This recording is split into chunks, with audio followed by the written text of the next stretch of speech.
compensación, no se olviden, está regulada o enumerada como un modo de extinción de las obligaciones en el artículo 351, que es nuestra referencia para avanzar todos estos temas. En el artículo 351 están enumerados distintos modos de extinción de las obligaciones. Uno, por su cumplimiento se extinguen las obligaciones. Dos, por novación. Tres, por remisión o condonación, que es el perdón de la deuda, que esto hemos avanzado. Cuatro, compensación. ¿Qué es la compensación? Tal vez para recordar, pero esto ya lo hemos avanzado. La compensación es un modo de extinción de las obligaciones que se produce o se presenta cuando se dan ciertas condiciones. A ver, sabemos que la obligación es generalmente es entre un sujeto activo, acreedor, y un sujeto pasivo, deudor. Entonces, la compensación o el ejemplo clásico de compensación que podemos dar es que el acreedor le entrega al deudor determinado capital en préstamo, ¿no? Y el deudor obviamente se compromete, como todo contrato de préstamo, a devolverle este capital al acreedor en determinado tiempo. Si el préstamo genera intereses, las partes también seguramente lo habrán pactado, ¿no? Entonces, lo que ocurre en la compensación es que posteriormente al nacimiento de esta primera obligación, las partes hacen surgir otra, donde se invierten los roles. Quien era deudor termina prestándole dinero el que era deudor se convierte en acreedor y quien era acreedor se convierte en deudor, porque ambas partes son, para que exista compensación, ambas partes tienen que ser acreedoras y deudoras una de la otra. La ley dice, para evitar que se tenga que hacer un doble pago, tomando en cuenta que los sujetos son los mismos, el sujeto activo y el sujeto pasivo, que las obligaciones son homogéneas, es decir, son de la misma naturaleza, ambas son préstamos de dinero que se han dado entre las mismas personas, quizá con diferencia en cuanto al tiempo en el cual han nacido la obligación, tomando en cuenta que la obligación está establecida en un quantum. Quantum quiere decir en un monto de dinero específico, y además considerando el plazo vencido, ¿no? Que eso llamamos nosotros liquidez y exigibilidad, decimos cuando hablamos de plazo vencido. Es insulso que el acreedor le diga al deudor, págame lo que te debo, y el deudor le diga, vos también me debes, págame a mí, ¿no? Te presto $1,000, devuélvemelo y con eso te voy a pagar lo que yo te debo. Pero si entre las mismas personas son acreedoras y deudoras una de la otra, nuestra legislación, quizá de forma mucho más sabia, dice, estas obligaciones ambas pueden extinguirse por compensación, una por medio de la otra, ¿no? Y esto es lo que la última clase justamente hemos venido explicando. Aquí voy a poner la presentación que hemos utilizado la última clase. Tienen estos temas. Hoy vamos a hablar de nuestro examen del tercer parcial, ¿no? Pero bueno, primero terminaremos de avanzar para luego hablar del examen. Esto ya hemos avanzado. Este ejemplo de compensación hemos puesto. Hemos visto conceptos y caracteres de la compensación, ¿no? Después nos hemos referido justamente a la naturaleza jurídica de la compensación, ¿no? Aquí hemos visto también los casos en los cuales no opera la compensación, o sea, no todos los créditos se pueden compensar. Por excepción, hay casos en los cuales no existe la posibilidad de compensar una deuda por otra. ¿Se acuerdan que habíamos puesto como ejemplo qué pasaría si existe una deuda de dinero entre el trabajador y el empleador, y luego que el trabajador quiere retirarse o irse del trabajo, el empleador quiere compensar lo que le debe el trabajador con sus beneficios sociales, por ejemplo? Ahí esa compensación está prohibida por ley. ¿Por qué? Porque son deudas distintas. Una es la deuda civil y otra es la deuda de carácter social. O sea, la otra es una obligación de carácter social que tienen los empleadores en las cuales no se puede operar la compensación. Incluso en materia de derecho laboral, nuestros docentes nos enseñan de que ni siquiera al trabajador por un documento se le puede hacer renunciar a sus beneficios sociales, y si se lo hace, este documento carece de validez, ¿no? Imagínense, si incluso no se puede renunciar a los beneficios sociales, peor aún compensar, ¿no? Compensar una deuda civil con una deuda social, que sería la obligación que tiene el empleador de pagar el salario. O sea, no se puede compensar una deuda del trabajador con el empleador, con el salario que el empleador le debe al trabajador, ni con sus beneficios sociales, ni con otras prestaciones que en materia laboral son obligatorias para el empleador. Ahí no existe compensación. También habíamos dicho la última clase que no se puede compensar créditos sobre bienes que son inembargables, y eso también lo hemos explicado, ¿no es cierto? Que cuando asumimos una obligación civil, otro tipo de obligación, pues el deudor garantiza el cumplimiento de la obligación con su patrimonio, pero no todo lo que integra nuestro patrimonio, no todos los bienes que integran el patrimonio del deudor pueden ser embargados y posteriormente rematados para pagar una deuda o para cumplir una obligación. Nuestro Código Procesal Civil enumera los bienes inembargables, que esto ya lo hemos visto la última clase. Entonces, no puedo compensar una obligación con un bien que es inembargable del deudor, ¿no? El salario es inembargable, los beneficios sociales son inembargables, las rentas que se cobran son inembargables, y así hay varios bienes que son inembargables. En esos casos no.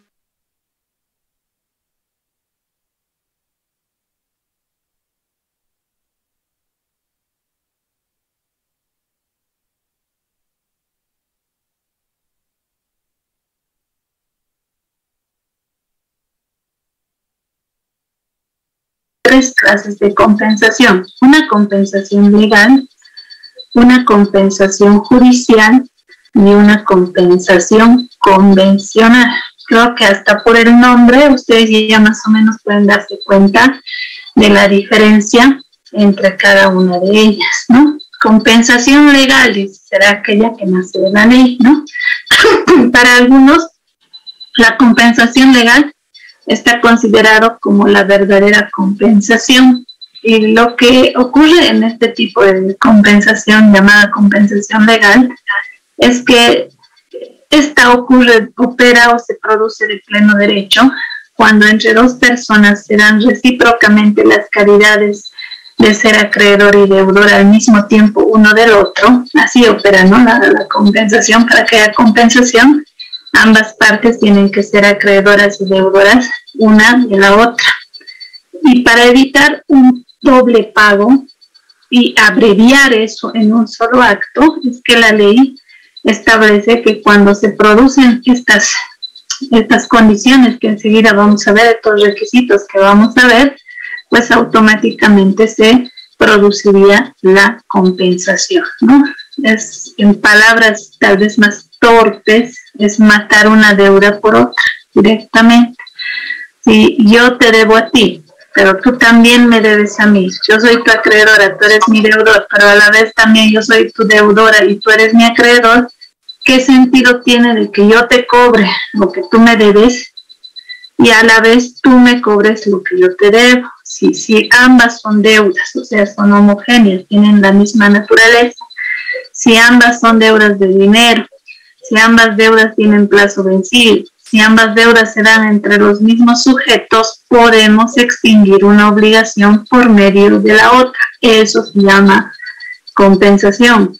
Entonces, la compensación legal para muchos es considerada como la verdadera compensación, y dice, surge o se produce de pleno derecho cuando se dan estos requisitos que acabo de mencionarles, pero que enseguida vamos a mencionar con más detalle, ¿no? Y está prevista o regulada en el artículo 364 del Código Civil.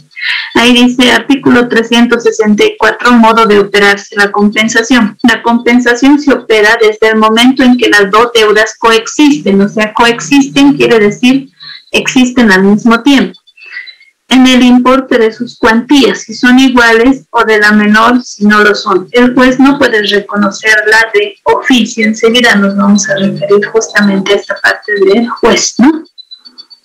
Para que exista compensación legal se necesita, como venimos hablando en este tema, que se den estos requisitos. Primer requisito, la simultaneidad. ¿Qué quiere decir simultaneidad? Que estas dos obligaciones, ¿no?, existen al mismo tiempo, ¿no? Es decir, que coexistan dos obligaciones entre las mismas personas. Ahora, obviamente, no vamos a pensar que las dos obligaciones han nacido al mismo tiempo. Seguramente una ha nacido primero y la otra ha nacido después. No sé si alguna vez les ha pasado ver estos casos donde una persona, por ejemplo, se presta dinero de otra.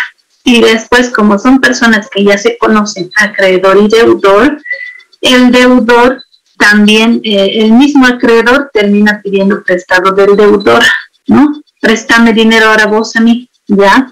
Pero sin que la primera obligación se haya extinguido, todavía estando vigente la primera obligación, tómate presto lo que me estás pidiendo, hacemos un documento, yo soy acreedor, tú eres mi deudor, y después, pasado unos días o pasado cierto tiempo, no sé, cada caso es distinto, ese mismo acreedor le dice al deudor, préstame dinero, y hacen otro documento.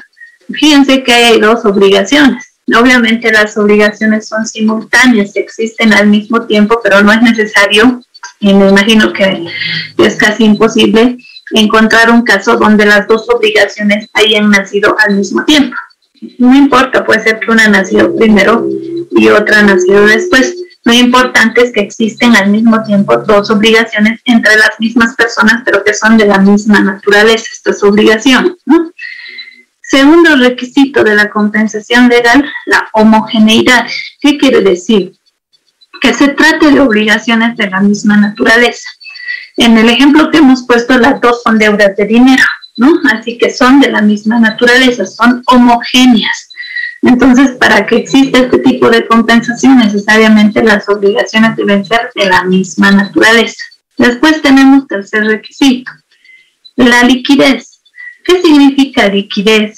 Que las obligaciones tienen que estar establecidas en un quantum. Esta palabra que la van a escuchar mucho, o que seguramente alguna vez también ya la han escuchado, en otra materia tal vez han hablado, el quantum. ¿Qué quiere decir quantum? Suma de dinero, ¿no? Entonces, para que exista compensación legal, necesaria es la liquidez. ¿Qué quiere decir liquidez? Que estas obligaciones tienen que estar establecidas en un determinado monto de dinero, porque ¿cómo vamos a saber, cómo vamos a poder, hacer la compensación de deudas si no sabemos exactamente cuánto se debe y qué se debe, ¿no?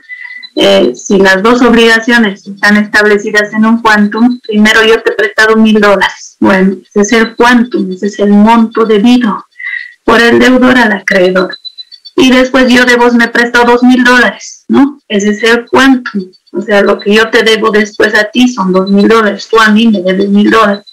Pero como ambos somos sujetos activos y sujetos pasivos uno del otro, pues tomando en cuenta que yo te presto $1,000, pero que luego yo me presto de vos $2,000, pues vamos a extinguir, vamos a compensar las obligaciones y yo te voy a quedar a deber $1,000, ¿no?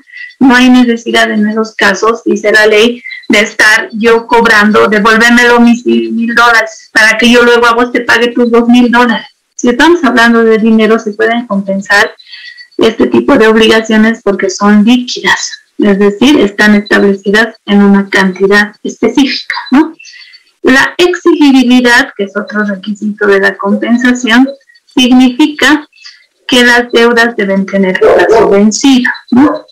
No es necesario, eso lo dice el Código Civil, que las partes estén constituidas en mora, simplemente que la obligación tenga plazo vencido, y la reciprocidad, que es otro requisito, que necesariamente una y otra parte deben ser acreedoras y deudoras uno del otro, ¿no? Si se dan todos estos requisitos, simultaneidad, ¿no? Que hace ratito decíamos que las dos obligaciones existen al mismo tiempo. Homogeneidad, que se trata del mismo tipo de obligación, en este caso deuda de dinero, ¿no? Liquidez, que la obligación esté establecida en determinada cantidad, ¿no? Exigibilidad, que la obligación tenga o las obligaciones tengan plazo vencido. Reciprocidad, que entre los mismos sujetos se dan este tipo de deudas.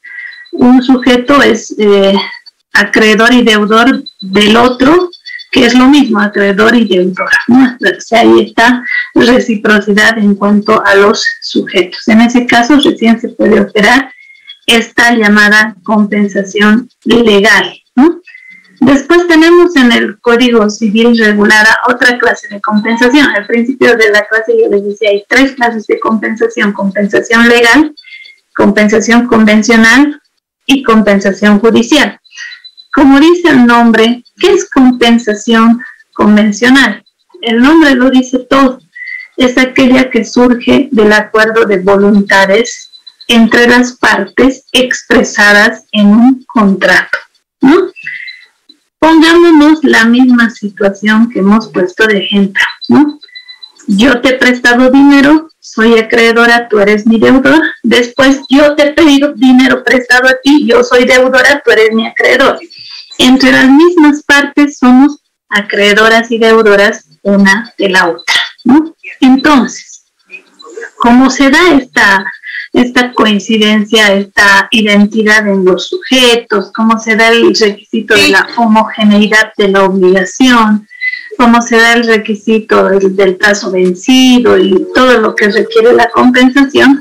Podemos ponernos de acuerdo uno y otro y decir, ¿por qué no hacemos un documento, un contrato y compensamos las deudas, ¿no? Tomando en cuenta que tú me debes, pero que yo también te debo a ti, ¿no? Así que podemos hacer un documento donde podamos plasmar esta compensación. Entonces, la compensación convencional, como dice el nombre, es aquella que surge del acuerdo de voluntades entre las partes expresadas en un contrato, ¿no? Ahora, este tipo de compensación, como ven ahí, está regulada en el artículo 375. ¿Qué dice este artículo? Las partes pueden hacer compensación voluntaria, ¿no? Aun cuando no concurran las condiciones previstas por los artículos anteriores, y establecer también condiciones para que se opere tal compensación. ¿Cuál es la ventaja que tiene esta compensación llamada convencional en relación a la compensación legal? Como esta compensación surge a raíz del acuerdo de partes expresadas en un contrato, ¿no? Aquí ya no es tan rígida este tipo de compensación. Se sigue necesitando que los sujetos sean acreedores y deudores uno del otro al mismo tiempo. Este tipo de compensación necesita la liquidez, necesita que las obligaciones estén establecidas en un cuanto, en un monto. Pero hay requisitos que, como es una compensación convencional, como nos estamos poniendo de acuerdo en las partes contratantes, hay requisitos que no se nos pueden, que los podemos pasar por alto, tomando en cuenta que el acuerdo de partes es el que va a regir este tipo de compensación, ¿no? Por ejemplo,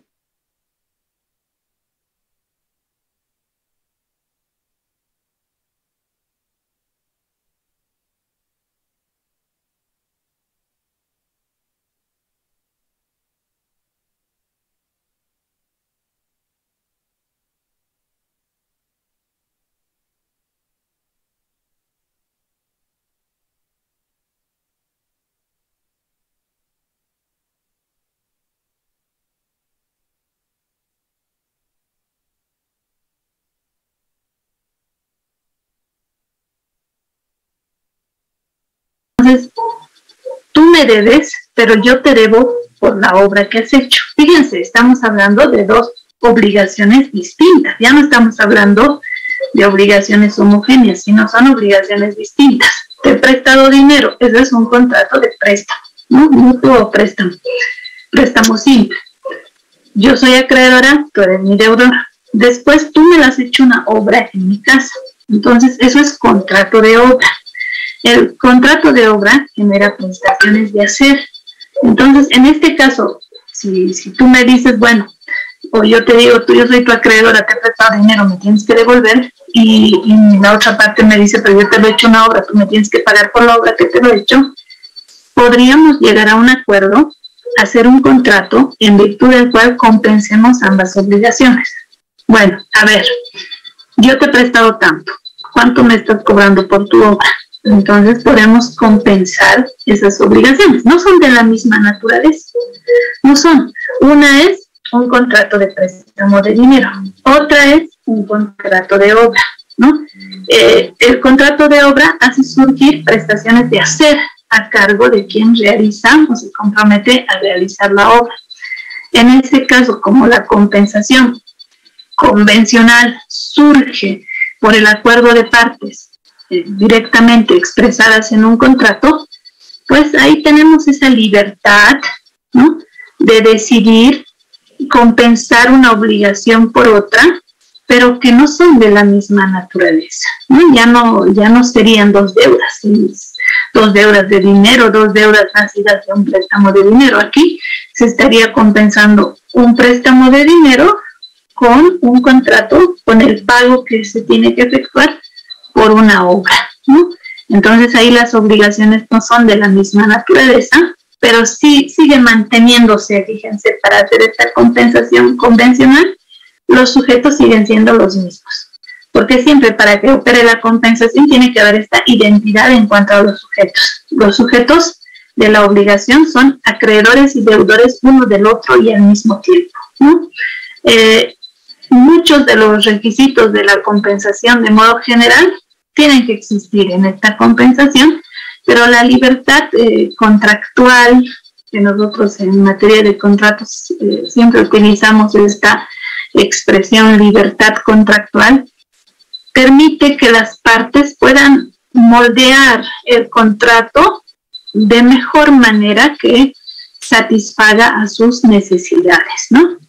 Entonces, como es un acuerdo de partes el contrato, tranquilamente las partes, en este caso, se pueden poner de acuerdo para compensar una deuda de dinero con el pago que el acreedor le adeuda a la otra parte por una obra. Pese a que las obligaciones no son homogéneas, son distintas en cuanto a su naturaleza, el hecho de que la ley permita que las partes puedan compensar en un contrato este tipo de obligaciones hace que no se necesite cumplir a rajatabla con los requisitos que exigiría cualquier otra compensación, ¿no? Ahí tenemos el artículo 375. Yo espero que se entienda siempre esta parte, porque yo sé que el tema de la compensación no es un tema tal vez muy simple, incluso hasta para explicar hay que tener cierta didáctica, porque a veces son temas son instituciones que no se ven todo el tiempo, son bastante excepcionales. No todo el tiempo se están compensando deudas, esto es algo excepcional, pero sí, el pago o cumplimiento es muy común, ¿no? La compensación no es tan común, pero tenemos que estudiarla porque seguramente en algún momento se puede presentar esta figura para cualquiera de ustedes, ¿no? Tenemos artículo 375 del Código Civil, compensación voluntaria. Las partes pueden hacer compensación voluntaria, dice, aun cuando no concurran las condiciones previstas por los artículos anteriores, ¿no? Y establecer también condiciones para que se opere tal compensación. Entonces, el mismo artículo 375 permite que en este tipo de compensación, llamada compensación voluntaria, las partes, al hacer el documento en el cual van a plasmar esta forma de extinguir las obligaciones llamada compensación, lo puedan hacer, dice, aun cuando no concurran las condiciones previstas por los artículos anteriores. ¿Qué condiciones? Que, por ejemplo, se traten de deudas que sean homogéneas, de obligaciones que tengan esta característica de la homogeneidad, obligaciones de la misma naturaleza. Aquí, cuando se trata de una compensación convencional, las partes podrían, hemos dicho, compensar obligaciones que no son de la misma naturaleza. Una prestación de dar por una prestación de hacer, por ejemplo, podrían compensar ese tipo de obligaciones, ¿no? Después tenemos regulada en nuestro Código Civil la llamada compensación judicial. Como el nombre lo dice, este tipo de compensación se presenta en juicio o se puede oponer en juicio, ¿no? Se llama compensación judicial justamente porque se la opone por cualquiera de las partes en juicio y tiene que ser declarada por el juez. Habíamos leído hace rato un artículo que dice que el juez no puede reconocer de oficio la compensación. ¿Qué quiere decir esta frase, no? Ahí dice modo de operarse la compensación, artículo 364. La compensación se opera desde el momento en que las dos deudas coexisten en el importe de sus cuantías, si son iguales, o de la menor si no lo son. El juez no puede reconocerla de oficio. ¿Qué quiere decir esa parte? Que cuando se presente algún tipo de demanda donde el juez vea que las deudas son entre las mismas personas y se dan todos los requisitos que hemos mencionado para la compensación, el juez, sin que las partes le pidan, no puede compensar las deudas. O eso no puede cuando el juez actúa de oficio, cuando dispone algo que las partes no le han pedido expresamente. Esto ya lo van a ver ustedes bien en derecho procesal civil, ¿no? Se avanza muy bien esta parte de qué actos son de oficio, ¿no? ¿Qué actos son a petición de parte? Estoy hablando en el proceso, ¿no? ¿Qué actos son a petición de parte? ¿Qué actos son directamente de oficio? ¿Hola? Hay actos que permite al juez. Mi mamá, aquí está. ¿Me faltas? Ya. Un momentito, silencia. Ahí. Entonces, hay actuaciones en el proceso en las cuales el juez, sin que se le pida, dispone algo. ¿Por qué? Porque la ley permite hacerlo, ¿no? De oficio. De oficio es sin que las partes le pidan, ¿no? En cambio, en el caso de la compensación, aun cuando el juez vea que concurren o se dan en algún caso los requisitos de la compensación, no puede, dice la ley, le prohíbe al juez declararla o reconocerla de oficio.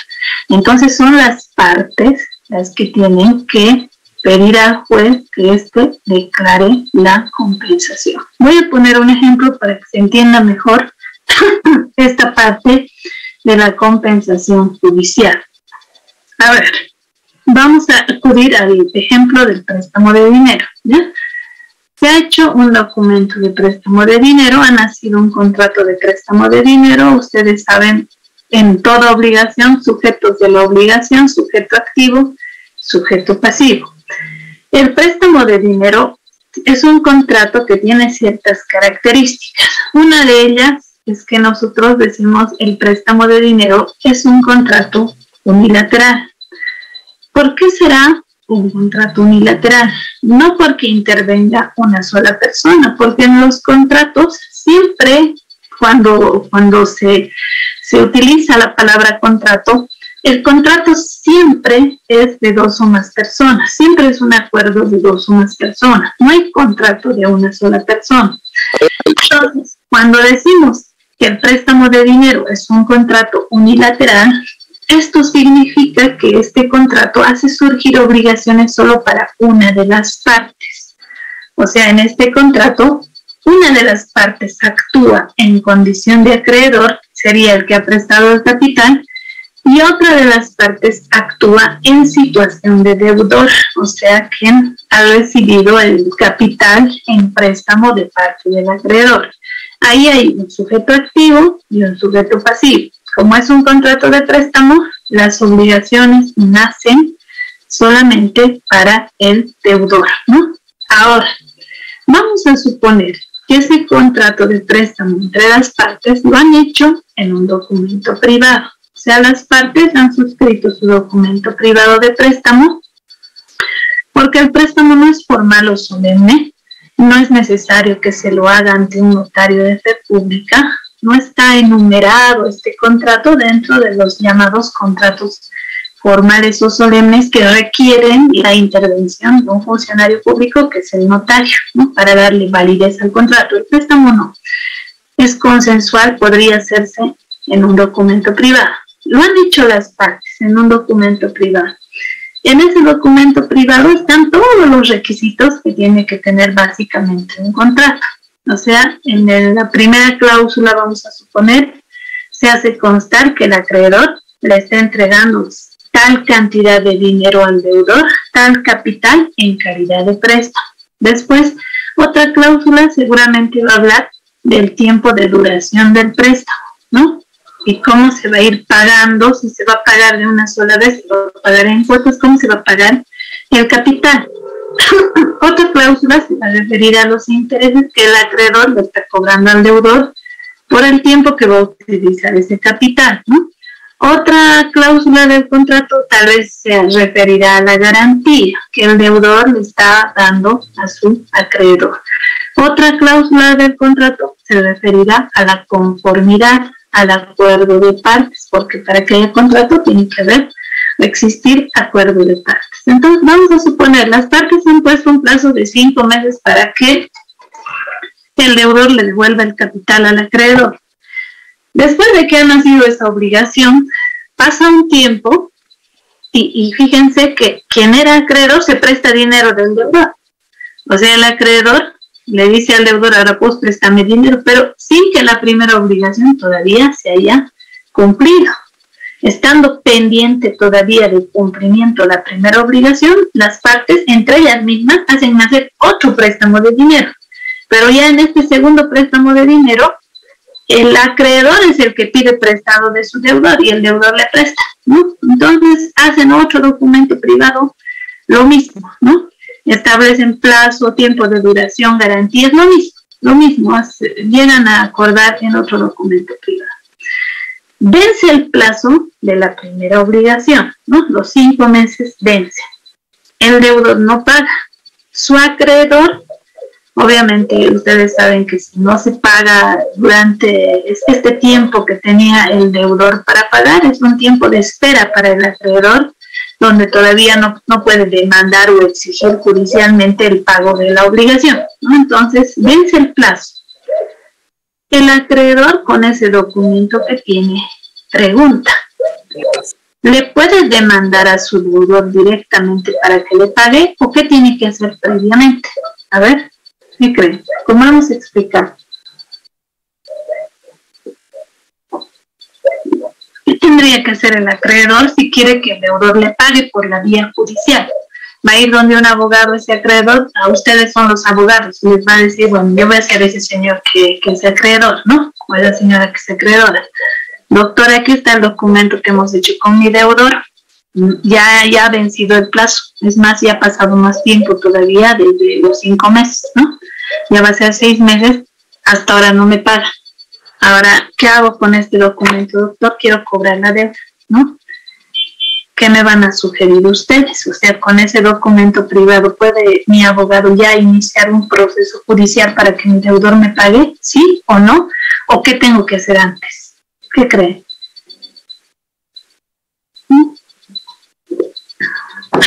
Ya se puede iniciar con los documentos privados. ¿Qué hay que hacer antes? A ver, ¿qué se tiene que hacer con ese documento privado? ¿Se acuerdan? ¿Cómo está, doctora? Buenas noches. Buenas noches. ¿Cómo está, compañero? Le hablo Omar. ¿Cómo está, sí, Omar? Adelante. Sí, en el tema de deudas, pues prácticamente si el documento privado está con reconocimiento de firmas, pues ya se puede iniciar el proceso, ¿no? Y si no estuviera, si fueramente es un documento, obviamente privado, pero sin el tema del documento de reconocimiento de firmas, se tendría que hacer primero ese proceso, ¿no? De hacer reconocer las firmas de las partes, sobre todo del deudor, y bueno, y de ahí y ya empezar, ¿no?, con el proceso. Bien, gracias, muchas gracias, Omar. Así es, ¿no? Efectivamente, como decía Omar, y bien lo ha dicho, que si el documento privado ya tiene reconocimiento de firmas y rúbricas, pues ahí el abogado directamente ya iniciará su proceso judicial al deudor para cobrar esa deuda directamente. Pero si no tiene reconocimiento de firmas y rúbricas, previamente a irse al proceso que busca cobrar o ejecutar al deudor, pues tiene que hacer el reconocimiento de firmas y rúbricas. Y esto lo hemos avanzado en los primeros temas, ¿no?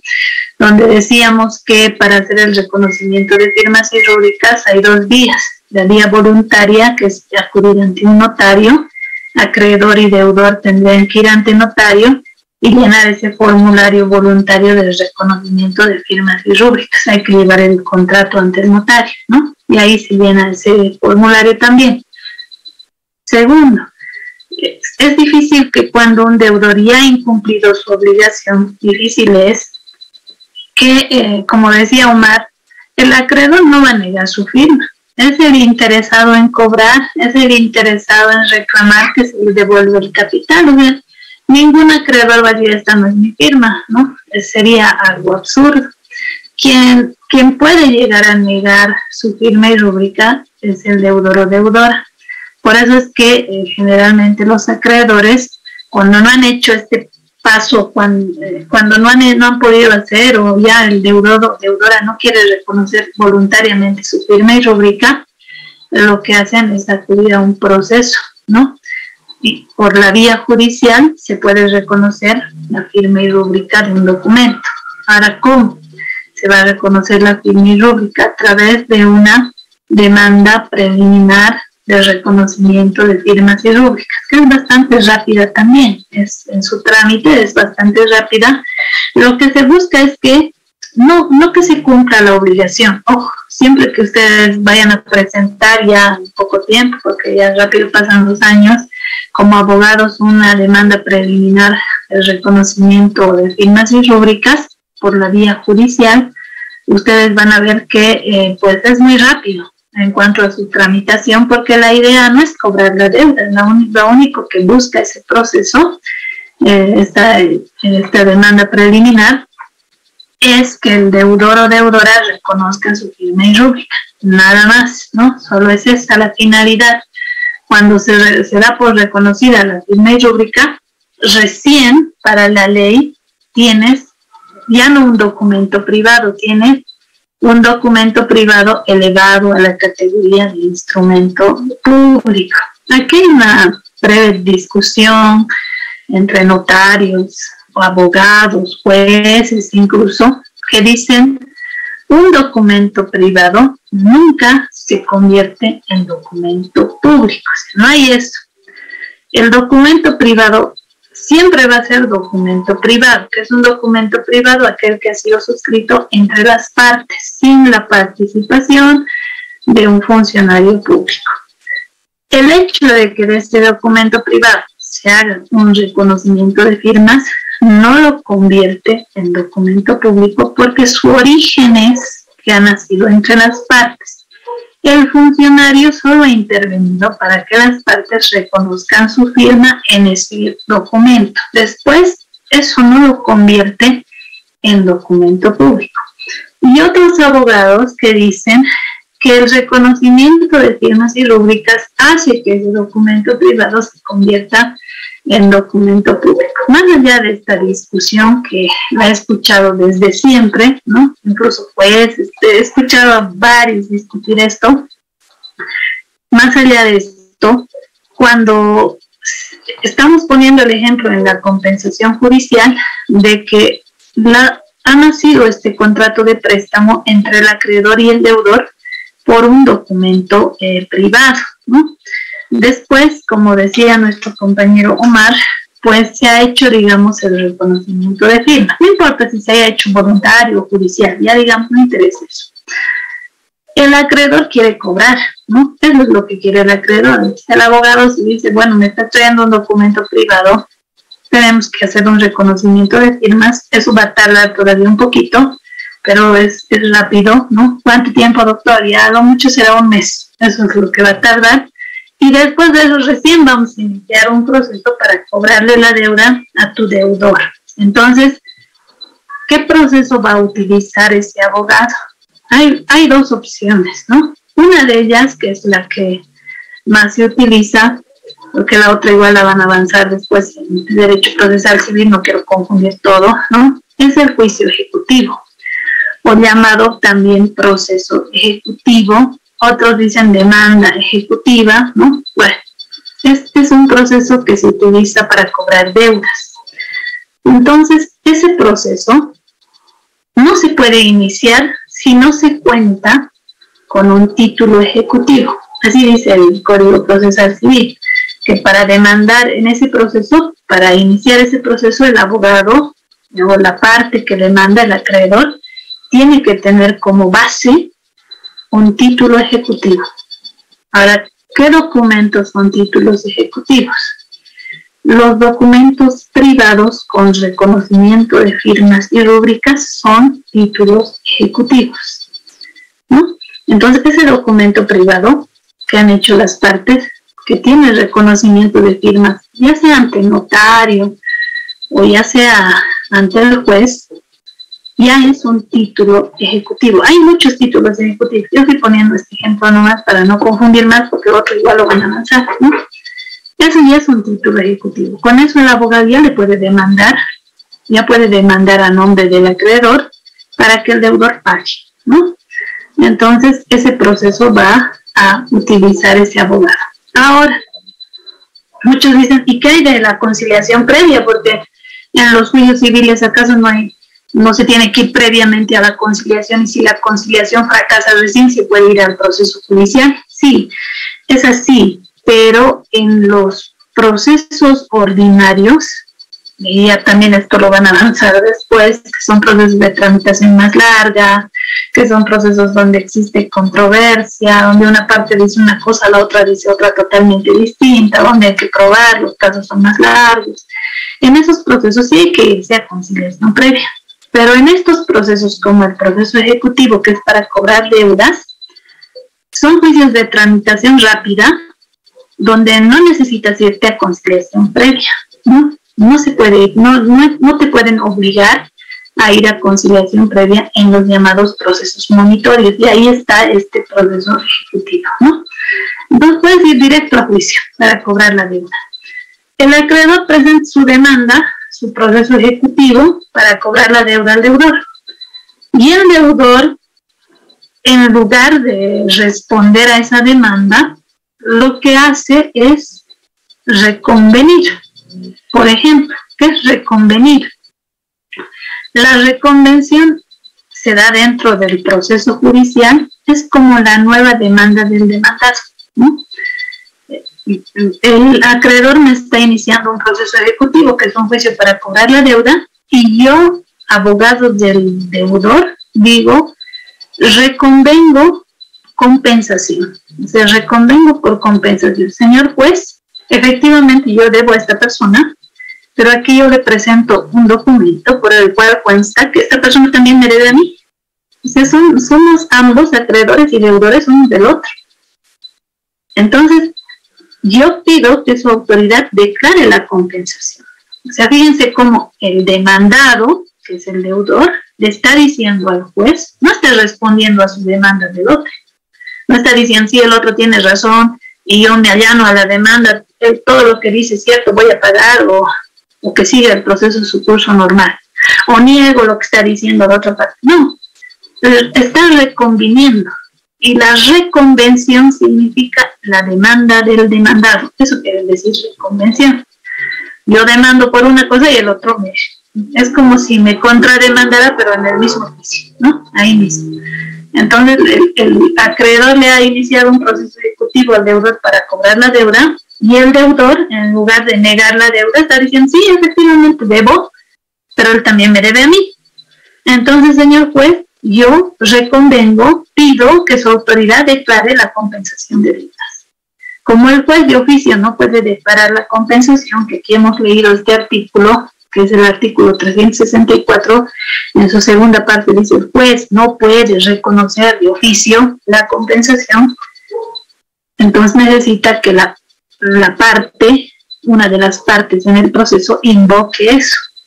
¿Qué está haciendo el deudor? El deudor le está diciendo, efectivamente yo le debo a esta persona, yo soy deudor de esta persona, es mi acreedora, pero esta persona también me debe a mí, y aquí está mi documento que lo prueba.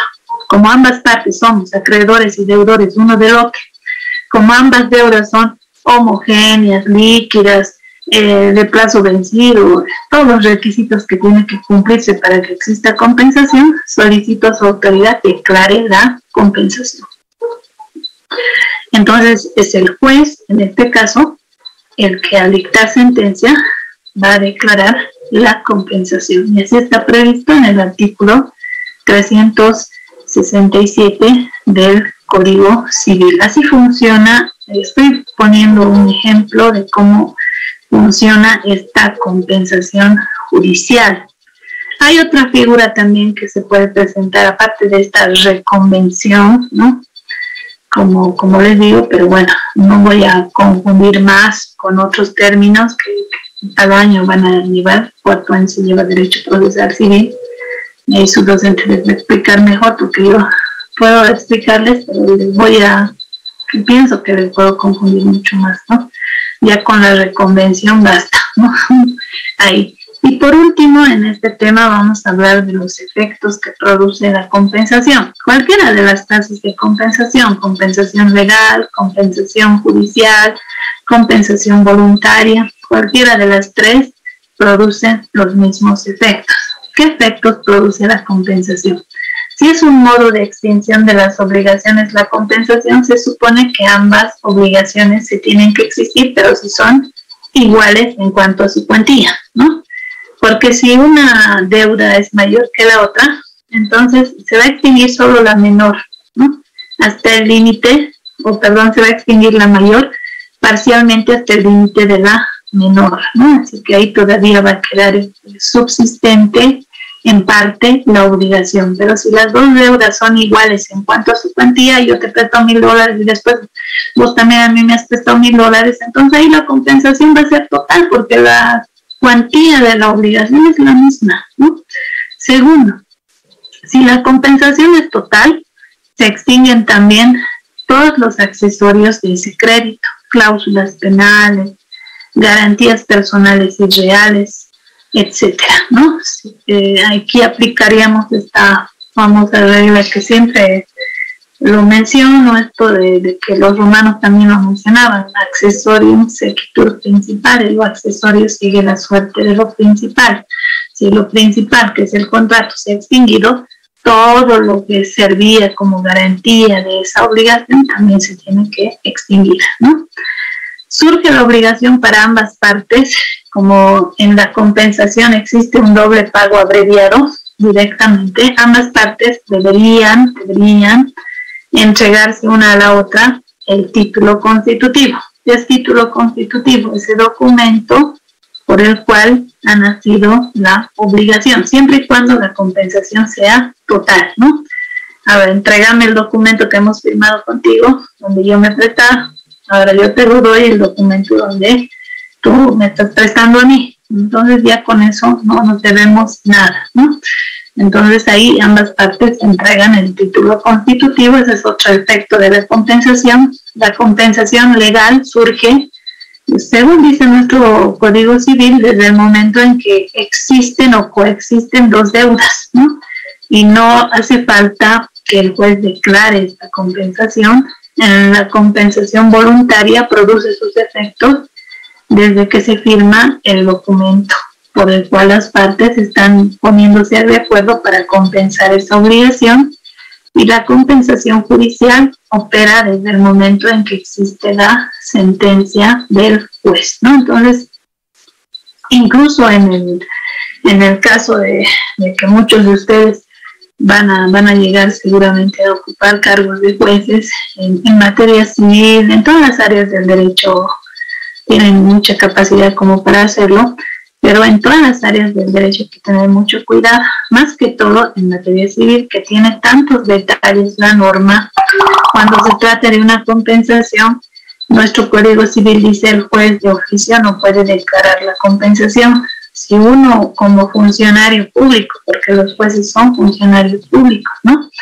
realiza un acto que va en contra de lo que la ley manda, tú tienes responsabilidad como funcionario. De ahí que hay que tener mucho cuidado como jueces de ver hasta dónde podemos actuar, ¿no? Hasta dónde puede actuar el juez, qué actos puede pedirlos que se hagan de oficio en un proceso sin que le pidan las partes, y qué actos él no puede o ella no puede declararlos de oficio si no necesita que las partes expresamente se lo pidan. En el caso de la compensación, aun cuando el juez vea que coinciden las obligaciones, que son homogéneas, que son entre las mismas personas, que son obligaciones que tienen plazo vencido, aun cuando se den todos los requisitos de la compensación, no puede declararlo de oficio, tiene que esperar, ¿no? O en el proceso que una de las partes le pida, ya sea por medio de la reconvención, pues que se apoye en la compensación y le pida al juez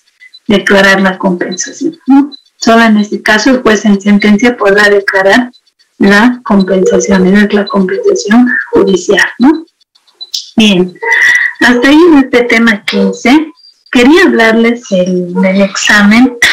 Seguramente están con muchos exámenes porque, bueno, ya prácticamente todos están terminando, los colegas queriendo terminar, ¿no? Sus respectivas materias, su evaluación, lo que sea.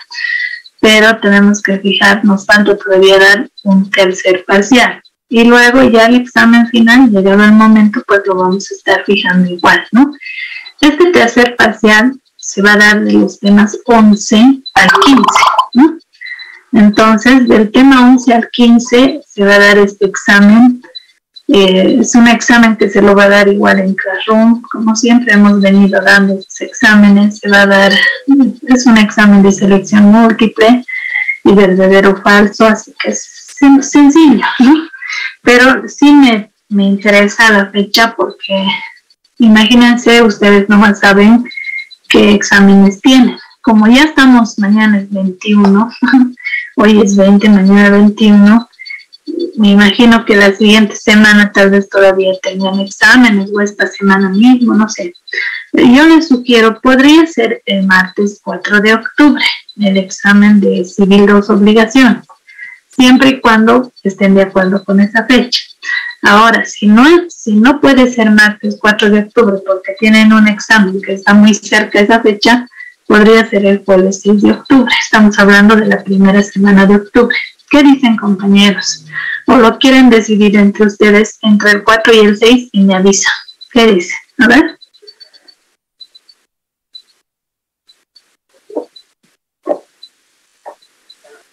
Doctora, buenas noches. Buenas noches, compañera. Doctora, compañeros, buenas noches. Bueno, su propuesta para el 4 de octubre estaría dable, doctora. No tenemos, puesto que no tenemos ningún examen, ni entrega tampoco de trabajo por el momento, pero usted sería ya la tercera docente en poner la situación ya de ver los exámenes para cuándo. Bueno, por mi parte estaría bien para el 4, doctora. Bien. Usted también dice para el día 6, ¿no, doctora? Sí, yo les decía, tal vez tienen un examen, no sé, el lunes. Tampoco tenemos examen para el 6, y estuve viendo, sería para el 6, doctora. Mire, muchos no podemos alcanzar directamente la primera hora, ¿no? La primera hora, sí. Por favor, para el 6 acabo de ver y... ¿Están de acuerdo, compañeros? Para el 6, ¿el jueves 6 de octubre? ¿Qué dicen? A ver. ¿Están de acuerdo el jueves 6? Como dice la compañera. Sí, doctora. Gracias, compañera. Tomando en cuenta. Bien, doctora. Gracias, compañeros. Tomando en cuenta, como dice nuestra compañera. Tal vez no hay nada el martes 4, pero el problema es que como es la primera hora, siempre a veces hay el problema de que tal vez no alcanzo o del trabajo me hacen quedar más tiempo del debido, entonces pues creo que mejor queda el jueves 6 de octubre. Entonces confirmaremos, por favor, el jueves 6 de octubre se va a dar el examen. Compañeras, gracias por hacerme notar eso. Pues es necesario consultar porque ustedes mejor que nadie saben. Yo al final estoy a la espera siempre de lo que ustedes digan. El jueves 6 de octubre vamos a dar el tercer parcial, ya sería el último parcial, todavía falta el examen final, ojo, ¿no? Pero este es el último parcial, se va a dar sobre 20 puntos, van a ser 10 preguntas de los temas 11 al tema 15, ¿no? Entonces, el jueves 6 de octubre, en el horario de clases, van a tener 40 minutos para poder resolver el examen, ¿no? Y antes de irme, siempre dirigirme a los que están, ¿no? Quiero enviarles una felicitación. Tal vez mañana las clases, supongo, serán normales para ustedes, no lo sé, pero de todos modos es Día del Estudiante. Quizá algunos lo relacionen como una fecha para que los jóvenes celebren, pero ser estudiante no tiene edad, ¿no? Y más aún todavía en gente tan seria como ustedes, que le ponen tanto empeño. Así que mil felicidades, que Dios les bendiga, que les dé salud. Más que todo es nuestro mayor tesoro. Creo que muchos no aspiramos a tener tanta cosa por ahí, solamente a tener salud y a vivir bien, a vivir dignamente. Así que mi felicitación para todos los que están, para todos los que se dedican, siempre han elegido esta carrera y están ya totalmente adentrados en lo que es el mundo del derecho. Así que Dios les bendiga y les ilumine y siempre les dé esa sabiduría para poder elegir bien, para poder seguir adelante pese a todos los problemas que uno puede tener, porque todos tenemos problemas, nadie creo que está libre de tener dificultades, pero también siempre tienen la voluntad de salir adelante. Como les digo, no hay edad para ser estudiante, uno estudia cuando puede a veces, no siempre todos han tenido las mismas oportunidades. Así que mi respeto para todos los que han elegido esta carrera, que es tan compleja, tan difícil, donde hay que leer todo el tiempo. Y aquel que piensa que en los 5 años se termina mi calvario de la lectura, pues no es así. Toda la vida se aprende el derecho y ni toda la vida basta para saber esta ciencia, que es tan importante, que es tan hermoso el derecho. Yo amo esta ciencia, me encanta el derecho, siempre me ha gustado desde que era muy chica. Por cuestiones familiares me gustaba mucho el derecho, me llamaba mucho la atención, diremos que me ha gustado con el paso del tiempo recién, ¿no? Pero sí, ha sido una buena elección, pese a las malas épocas que siempre hay, ¿no? Y también hay buenas épocas en todo. Así que muchas felicidades y nos vemos el día jueves. Chao, compañeros, que les vaya muy bien. Hasta luego. Gracias, doctora. Hasta luego. Hasta luego.